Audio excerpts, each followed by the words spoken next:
আমাদের যে ভুলে রাতে রান্না করা খাবারে জিনারা মুখ দেয়, যার কারণে সংসারে মারাত্মক বিপদ নেমে আসে শুধুমাত্র আমাদের একটি ভুলের কারণে। জিন এমন একটা জাতি যারা বনি আদমের পূর্ব ঘোষিত প্রকাশ্য শত্রু।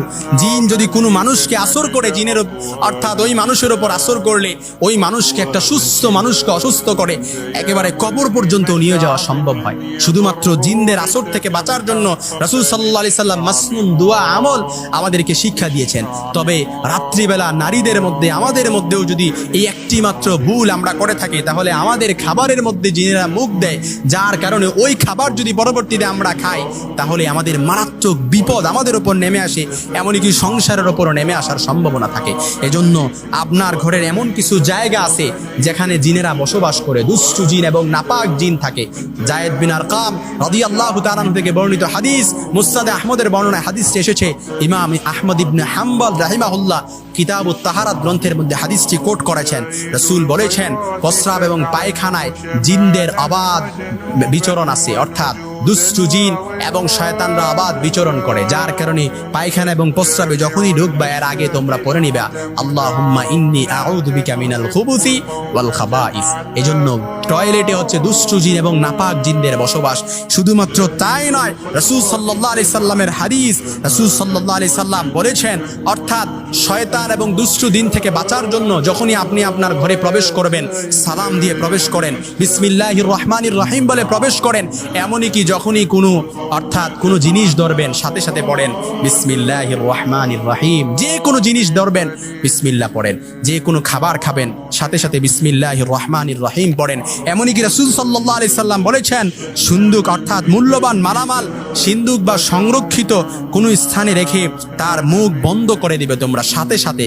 কেননা যখনই মুখ বন্ধ করে দিবে শয়তান, তখনই ওই মুখ খুলতে পারে না, চুরিও করতে পারে না। কারণ সিন্দুকের মধ্যে আমরা হয়তো টাকা পয়সা রাখি, এই মুখ যদি বন্ধ না করেন, এই অর্থ সম্পদ শয়তান চুরি করে নেয়। বুখারীতে আবু হুরায়রা রাদিয়াল্লাহু তাআলা থেকে বর্ণিত লম্বা একটি ঘটনা বর্ণিত হয়েছে যে জিনেরা যে আমাদের অর্থ সম্পদ চুরি করে, এর সত্যতা সম্বন্ধে।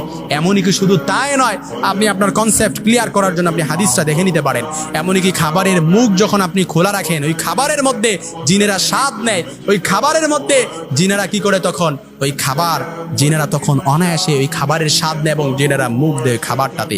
এজন্য রাসূল সাল্লাল্লাহু আলাইহি সাল্লাম বলেছেন, যখনই কোনো ব্যক্তি ঘরে প্রবেশ করবে ও খাবারের সময় আল্লাহকে স্মরণ করে, তখন শয়তান নিজ সঙ্গীদেরকে বলে, তোমাদের জন্য আজ কোনো রাতে থাকার কোনো ব্যবস্থাও নেই, এমনকি তোমাদের জন্য রাতে কোনো খাবারের ব্যবস্থা নেই। সেই মুসলিমের মধ্যে হাদিসটি এসেছে।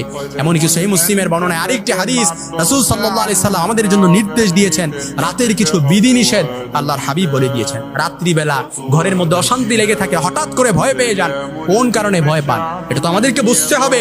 রাসূল সাল্লাল্লাহু আলাইহি সাল্লাম বলেছেন, অর্থাৎ যখনই তোমরা রাতের বেলা, যখনই তোমরা কোনো পাত্রের মধ্যে খাবার রাখবা, পানি রাখবা, ওই পাত্রগুলো ঢেকে দাও, পানির মস্কগুলো ঢেকে দাও, রাসূল আলাইহিস সালামের নির্দেশ। এমনকি রাসূল বলেছেন, অর্থাৎ ঘরের দরজা তোমরা সাথে সাথে যখনই রাত্রিবেলা ঘুমাতে যাবা, ঘরের দরজা বন্ধ করে দেবা। ওয়া আলিকুল বাবা ওয়া আতফিউস সিরাজ। এমনকি রাসূল সাল্লাল্লাহু আলাইহি সাল্লাম বলেছেন, শুধু তাই নয়, তোমরা রাত্রিবেলা ঘুমানোর সময় ঘরের অর্থাৎ রুমের চেরাগগুলো নিভিয়ে দাও, লাইটগুলো নিভিয়ে দাও। অনেকে আছে রাত্রিবেলা চেরাগ জ্বালিয়ে তারপর ঘুমাতে যায়, এটা ক্ষতিকর।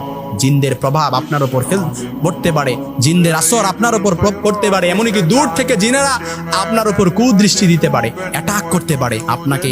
একটা সুস্থ মানুষ, আপনি জিনেরা প্রভাব ফেললে, আপনার উপর আসর করলে, একটা সুস্থ মানুষ আপনাকে অসুস্থ করতে বেশি দিন সময় লাগবে না। এই জন্য এর থেকে বাঁচার জন্য রাসূল সাল্লাল্লাহু আলাইহি সাল্লাম আমাদেরকে বলেছেন, অবশ্যই রাত্রিবেলা ঘুমানোর আগে পাত্রগুলো ঢেকে দিবেন, মৎস্যগুলো ঢেকে দিবেন, সবগুলো সিন্দুকগুলো সংরক্ষিত রাখার জন্য এগুলো ঢেকে দিবেন। তাহলে জিনেরা আর কোনো ক্ষতি করতে পারবে না। জিনেরা তখন আফসোস করতে থাকে যে আজকে তো তোমাদের রাতের থাকার জায়গা নেই, আজকে তো তোমাদের জন্য রাতে খাবারেরও কোনো ব্যবস্থা নেই।